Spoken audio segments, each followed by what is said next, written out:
j'ai vu des petits débats ces dernières heures sur les réseaux sociaux entre métropolisation et densité. Moi, je pense quand même qu'il faut re-questionner ces questions-là ou ces ambitions-là.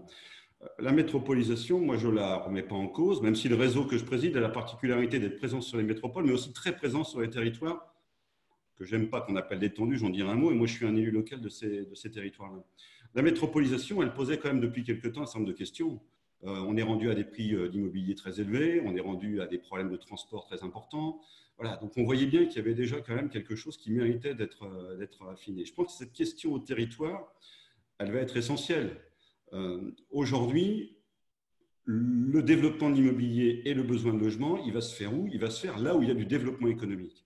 Et peut-être à tort, on a parfois tendance à résumer un peu, je vais être un petit peu provocateur, mais ceux qui me connaissent, ils savent que j'aime bien ça, on a un peu tendance à mettre derrière ces territoires-là uniquement les grandes métropoles. C'est pas vrai. Moi, je suis issu d'un territoire où il y a 5% de taux de chômage, où vu de certains endroits, ça doit être un territoire où il ne se passe pas grand-chose en logement, sauf que quand on a une entreprise qui s'implante, le premier frein qu'on a, c'est l'offre de logement.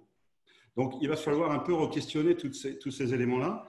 Et c'est pour ça aussi que nous, on croit beaucoup à une descente un peu des responsabilités, à une décentralisation beaucoup plus forte. On avait fait une proposition avant la campagne présidentielle, pendant la campagne présidentielle, qui était de faire sauter le zonage et de le rendre territorial. C'est-à-dire que ce n'est pas nécessairement, depuis certains, même avec tout le respect que j'ai pour toute la sphère statistique, mais ce n'est pas nécessairement facile d'imaginer un territoire avec uniquement des données statistiques.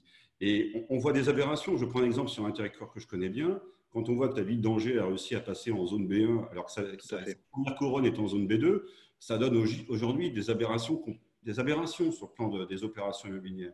Donc, redonnons du pouvoir un peu plus fort à l'échelle de l'intercommunalité, certainement pas à l'échelle de la commune, et essayons de travailler un peu ce zonage.